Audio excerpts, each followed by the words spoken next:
আসসালামু আলাইকুম। আমরা আজকে ম্যাটপ্লটলিবের ৫ম পর্বে যে জিনিসটা দেখব সেটা হচ্ছে মূলত সাবপ্লট। তো সাবপ্লট বলতে কি বোঝায় সেটা একটু আমাদের বুঝতে হবে। তো সাবপ্লট বলতে বোঝানো হচ্ছে যে একটা প্লটের ভিতরে মাল্টিপল প্লটকে আরকি প্লট করা অ্যাকচুয়ালি। তো এখানে হচ্ছে হলো একটা ম্যাট্রিক্স ফরম্যাটের মতন কাজ করা হবে। আমরা যে আগে ওই যে মাল্টিপল প্লট বা অবজেক্ট জেনারেটেড প্লট পড়ছি ওটার মতোই অনেকটা। কিন্তু ওটার মধ্যে একটা বেসিক ডিফারেন্স আছে। যেমন এখানে হচ্ছে কি একটা চতুর্ভুজ অথবা ধরেন একটা বহুক্ষেত্রকে ৪ টা ইকুয়াল অংশে ভাগ করছে বা ৫ টা ইকুয়াল অংশে ভাগ করছে। ঠিক আছে? মানে ম্যাট্রিক্স ফরম্যাটের মতো ভাগ করে তারপরে হচ্ছে একটা ভাগের মধ্যে আমরা হচ্ছে প্লটিং করতেছি। তো এইভাবে যখন আমরা প্লট করব সেটাকে বলবো আমরা সাবপ্লট। ওকে? তো এখন এই সাবপ্লটের জন্য আমরা যে ধরনের ফাংশনগুলো আছে বা থিওরি নলেজগুলো আছে সেগুলো আমরা এখানে লেখা আছে এবং এখানে দেখতেছি যে আমাদের ফাংশন হচ্ছে ফিগ এবং এক্স। ঠিক আছে? মানে কি ফিগ বলতে ফিগ আর অবজেক্টটা ক্রিয়েট করা আর এক্স বলতে এক্সিস অবজেক্টটা ক্রিয়েট করা এবং পিএইচডি ডট সাবপ্লটস একটা ফাংশন কল করেই আমরা একটা ফাংশন দিয়ে দুইটা ভেরিয়েবল মধ্যে অ্যাসাইন করতেছি। ঠিক আছে? এবং এক্সিসটা এখান থেকে পেয়ে যাচ্ছি আমরা এবং এখানে আমাদের যে জিনিসটা আছে সেটা হচ্ছে মূলত এই যে fig x is equal to PLT dot subplots and rows and columns. তার মানে হচ্ছে আমাদের কয়টা রো হবে কয়টা কলাম হবে। তো কতগুলো আমাদের কি চার্ট হবে। ঠিক আছে? এটাই মূলত হচ্ছে আমরা মানে বলে দিতে হবে আমাদেরকে আগে থেকে। তারপর আমরা X dot plot X Y তারপর হচ্ছে ফিগ ডট টাইট লেআউট এগুলো হচ্ছে আমাদের বিভিন্ন ধরনের এখানে প্যারামিটার আছে। তো এই প্যারামিটারগুলো ইউজ করে মূলত আমরা হচ্ছে কি আমাদের সাবপ্লটসটা করব। তো আপনারা একটু চাইলে এখান থেকে দেখে নিতে পারেন, একটা স্ক্রিনশট নিয়ে নিতে পারেন যাতে হচ্ছে আপনি পরবর্তীতে এগুলো নিয়ে প্র্যাকটিস করতে পারেন। তো আমরা এখন একটা একটা করে এখানে প্র্যাকটিস করি। তো প্রথমত যে জিনিসটি আসে সেটা হচ্ছে আমাদেরকে যার আগে হচ্ছে ডাটা জেনারেট করতে হবে। ওকে? তো ডাটা জেনারেট করার জন্য আমরা কি করব যে ইম্পোর্ট নামপাই অ্যাজ এনপি এবং আমরা ম্যাটপ্লটলিবকেও কল করে নিব import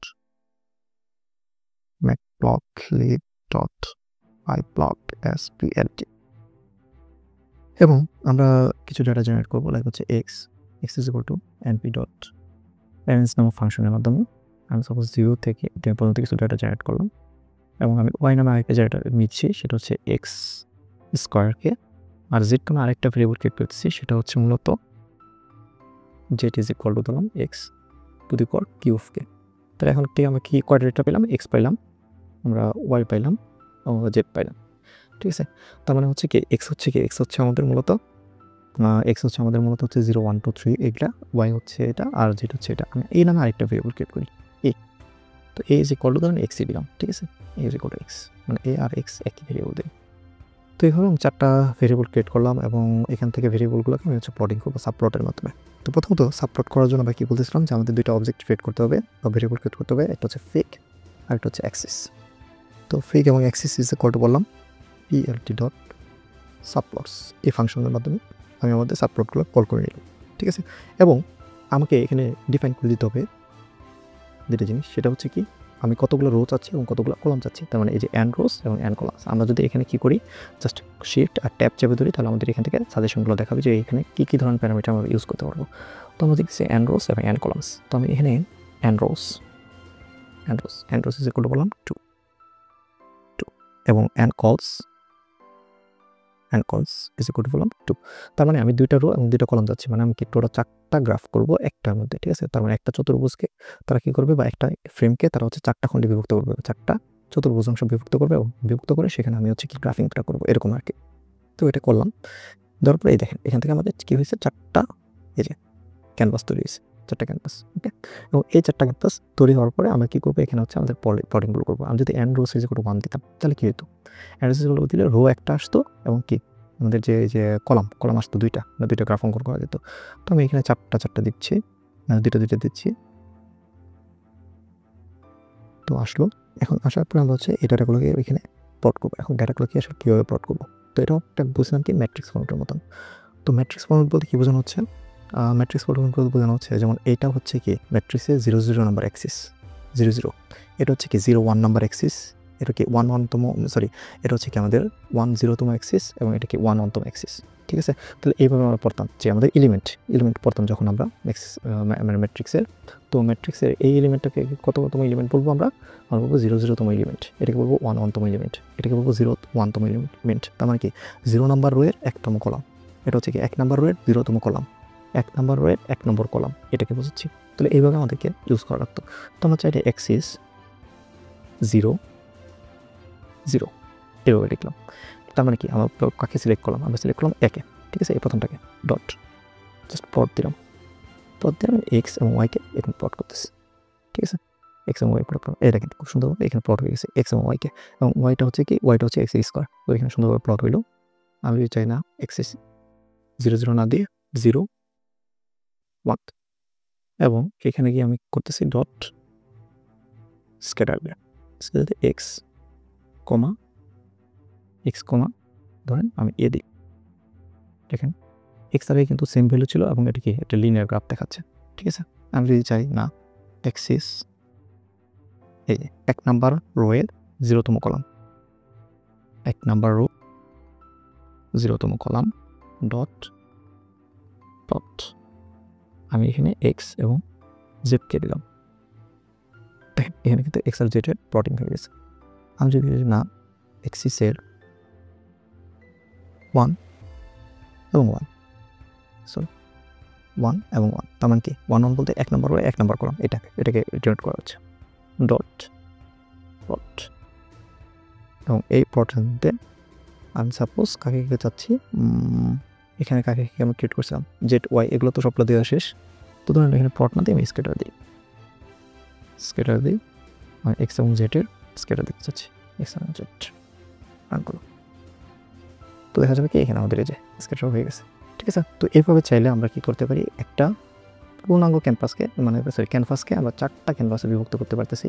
তার মধ্যে কার মাধ্যমে অ্যান্ড্রোস অ্যান্ড কলসের মাধ্যমে এবং সাবপ্লটস নামক ফাংশনের মাধ্যমে, ঠিক আছে। আমরা চাইলে এখানে কি করতে পারতাম অ্যান্ড্রোস বাড়াইতে পারতাম, দেখ হচ্ছে 3টা দিলাম, কাল 3টা দিলে কী হইতো এখানে রো কিন্তু 3টা হইতো, এই যে দেখেন আরও 2টা বাড়ছে, ঠিক আছে। তো এইভাবে চাইলে আমরা এখান থেকে বাড়াইতে পারি এবং চাইলে এটা কী হতো এটা হচ্ছে কি এই যে 0 নম্বর রো 1 নম্বর রো 2 নম্বর রো, তারপরে 2 নম্বর রো এর 0 নম্বর কলাম এটা, 2 নম্বর রো 1 নম্বর কলাম এটা। তাহলে এইভাবে চাইলে আমরা এখানে এইটাকে প্লট করতে পারতাম। তো এখন আরেকটা ফাংশন আমরা ইউজ করি সেটা হচ্ছে কি সেটা হলো ফিট ডট টাইট লেআউট। তো এই ফাংশনটা মূলত ইউজ করা হয় মানে এনাফ স্পেস ক্রিয়েটের জন্য, ঠিক আছে। মাঝে মধ্যে আমাদের গ্রাফ করলে কি হয়, গ্রাফ করলে এই ধরনের গ্রাফগুলোতে আমাদের প্রচুর পরিমাণে জায়গা দখল করে বা হচ্ছে ধরেন হিউজিবি হয়ে যায়। তো হিউজিবি যাতে না হয় এই কারণে কি করি fit dot tight layout use করি যাতে হচ্ছে আমাদের কি থাকে এনাফ স্পেস এখানে ক্রিয়েট করা হয়, ঠিক আছে। এই এনাফ স্পেস এখানে আছে দেখেন, এখন কিন্তু গ্রাফটা একটু দেখতে সুন্দর লাগতেছে আগে থেকে। তো এইভাবে চাইলে আমরা এখান থেকে টাইট লেআউটকে ইউজ করতে পারি। এরপরে আমরা যে কাজটি করতে পারি সেটা হচ্ছে মূলত আমাদের বিভিন্ন ধরনের এক্স লেভেল ওয়াই লেভেল এগুলো সেট করতে পারি, তাই না। তো আমাদের এটা যেহেতু একটা সাবপ্লট, তো এটা কীভাবে সেট করা যেতে পারে আমরা একটু দেখি। প্রথমত আমরা এখানে দেখলাম পিক ডট, যেহেতু ফিট নামক অবজেক্টের মধ্যে করছি আমরা, তাহলে ফিট ডট এটার সাবটাইটেল হবে, হ্যাঁ সাবটাইটেল বললাম যে মেইন টাইটেল। আমি যদি এটাকে রান করি সরি এখানে একটু ভুল আসতেছে, তো এটা মূলত হচ্ছে আমাদের কোথাও সাবটাইটেল, তো এখানে হচ্ছে সাবটাইটেল হবে, ঠিক আছে। সাব না হয়ে সাব হবে, তো সাবটাইটেল দিলে আমরা মূলত এখান থেকে যে মেইন টাইটেল এটা পেয়ে গেলাম ফিক ডট সাবটাইটেলে। এবং এর মাধ্যমে আমরা আরেকটা কাজ করতে পারি সেটা হচ্ছে কি যে আমরা বিভিন্ন ধরনের যে ছোটো ছোটো যে গ্রাফগুলো আছে এগুলো তো টাইটেল সেট আপ করতে পারি। সেটা কীভাবে করতে পারি, যেমন ধরুন আমি অ্যাক্সেস 0 0-তে আমি একটা টাইটেল সেট আপ করতে চাচ্ছি। তো অ্যাক্সেস 0 0-তে আমি টাইটেল সেট আপ করতে যাচ্ছি, তাহলে অ্যাক্সেস 0.0 দেন আমরা লিখলাম সেট, তারপর লিখলাম টাইটেল, তারপর লিখলাম দিস ইজ অ্যাক্সেস 0 0 মানে হচ্ছে 0 তম যে এলিমেন্ট আছে সেখানে আমরা টাইটেল সেট আপ করতেছি, এভাবে লিখলাম। লেখার পরে এই যে এটা কিন্তু এটা টাইটেল হয়ে গেছে, ঠিক আছে। এভাবে চাইলে আমরা কী করতে পারি set X level set Y level এভাবে আমরা এক্স লেভেল এবং ওয়াই লেভেলকে সেট আপ করে ফেলতে পারি। এখন আরেকটা আমরা ফাংশন ইউজ করতে পারি, সে ফাংশনটা হচ্ছে এরকম যে ফিক ডট সাবপ্লটস অ্যাডজাস্ট নামে একটা ফাংশন আছে এবং এই ফাংশনটাতে আমরা কী করতে পারি দেখেন এখানে 2টা প্যারামিটার ইউজ করা যায়, একটা হচ্ছে ডাবল স্পেস আরেকটা হচ্ছে আমাদের এইচ স্পেস। তো ডাবল স্পেস বলতে খুব বোঝানো হচ্ছে উইডথ বরাবর স্পেস এবং হাইট বরাবর স্পেস। ধরুন সাপোজ আমি এই যে ডাবল স্পেস এখানে দেখেন যতটুকু স্পেসগুলো আছে একটা থেকে আরেকটা প্লটে কি একটা নির্দিষ্ট পরিমাণ স্পেসিং আছে। তো ধরুন আমি ডাবল স্পেসিং বাড়াই দিলাম, লাগছে আমি ডাবল স্পেস লিখলাম 1। দেখেন আমি ডাবল স্পেস যখন 1 দিচ্ছি তখন কিন্তু এই যে এখানে আমাদের যে উইডথ বরাবর যে স্পেসিং কিন্তু বেশি বেড়ে গেছে, ঠিক আছে। এখান থেকে এখানে প্লটের কিন্তু স্পেসিং বেড়ে গেছে। আমি যদি এটাকে ডিলিট করে দিই এবং যদি আমি এটা জাস্ট এইভাবে লিখি দেখেন এটা কিন্তু কোনো স্পেসিং নাই, কিন্তু আমি যদি এখানে ডাবল স্পেস দিই = 1 দিই এখানে একটা স্পেসিং সৃষ্টি হবে, এই যে স্পেসিং সৃষ্টি হয়েছে। এবং আমি যদি জাস্ট এখানে এই স্পেসটাও দিই সেম, এখানে কী হবে এখানে একটা হাইট বরাবর যে দুটো প্লটের হাইট বরাবর একটা স্পেসিং বিশিষ্ট। তো চাইলে আমরা এভাবে একটা স্পেসিং করতে পারি। তো আমরা মোটামুটিভাবে আমাদের যে প্লটিং মানে সাবপ্লট সেটা মোটামুটি শিখে ফেলেছি। এখন চাইলে আমরা আরেকটু প্লটিং শিখতে পারি। সেটা কীভাবে? তো আমরা চাইলে আমাদের যে রিয়েল যে সেট আছে সেটার মাধ্যমে আমরা শিখতে পারি। তো আমরা ls দিলাম, দেওয়ার পরে আমরা দেখতেছি এখানে আমাদের এই যে h.csv একটা ফাইল আছে, সেই ফাইলটাকে আমরা রিড করি df। আচ্ছা, তার আগে আমাদের কী করতে হবে? pandas করে ইম্পোর্ট করে দিতে হবে। Import pandas spd